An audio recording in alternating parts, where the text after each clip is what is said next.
with headlines touting a massive victory for President Trump. The Attorney General's letter interpreting Special Counsel Robert Mueller's report has thrown Democrats into a funk. But our party faithful should turn those frowns upside down. The Mueller report is good news. First, we were never going to rid the Trump White House this way. While the Democratic House could well pass articles of impeachment, his removal would require the votes of at least 20 Republican senators. Consider their supine response to the daily barrage of Trump outrages. It's impossible to imagine them taking a step as bold as removing, for the first time ever, the President of the United States. If the Mueller report included evidence of a Trump conspiracy with Russia or clear criminal obstruction of justice, it would have been impossible for Speaker Nancy Pelosi to rein in calls for impeachment. Now Pelosi, who is clearly skeptical of the political wisdom of impeachment, can keep House Democrats focused on the economic message that won them the majority and on the other defining problems of our age, like the climate crisis, immigration and reform of our electoral system.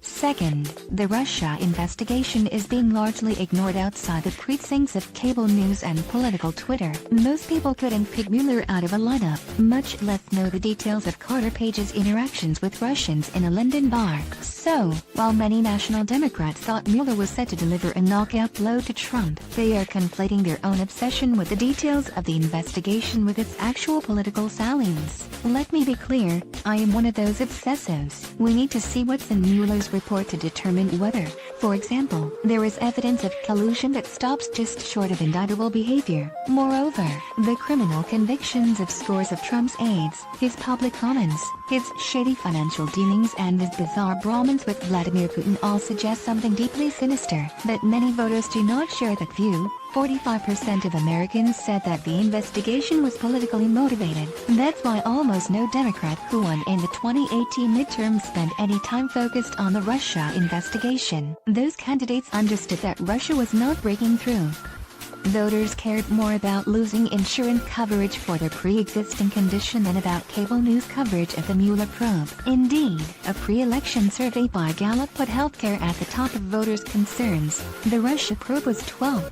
Third, concluding this phase of the investigation allows a rebalance of the political debate. Trump's base, roughly one-third of the electorate, would have always believed in his innocence, regardless of Mueller's findings. Another third of voters already loathed Trump and was looking to Mueller to justify their suspicions. Low-propensity Democratic voters, those who stayed home in 2016, would pay little attention, but swing voters, those who went from Obama to Trump, could easily have concluded that this was an illegitimate effort to reverse the verdict of 2016. President Clinton was impeached by the House in 1998, and the Senate failed to remove him in 1999, as his approval rating soared to a staggering 73%. There's little doubt that Clinton got a boost from a perception that he had been treated unfairly by a partisan Congress, and Trump might have been able to give one, too. That said, and leaving aside the vast difference in the magnitude of their alleged misdeeds, the public's embrace of Clinton after impeachment was based mostly on his performance as president. The economy was booming, the world was relatively peaceful,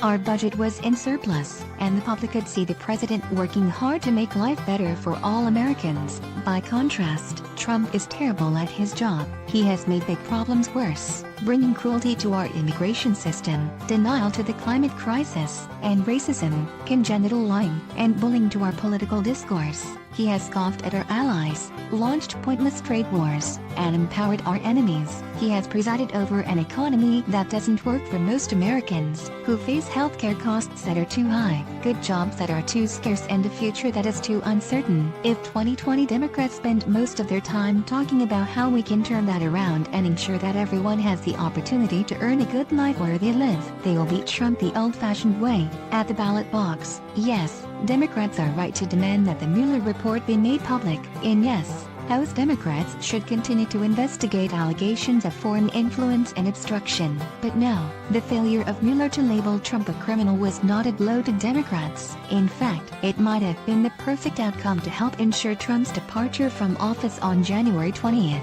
2021, Matt Bennett is an executive vice president of centrist Democratic group Third Way. He served as a deputy assistant to the president in the Clinton White House and also worked on both the Bill Clinton presidential campaigns. Follow Bennett on Twitter at @ThirdWayMattB.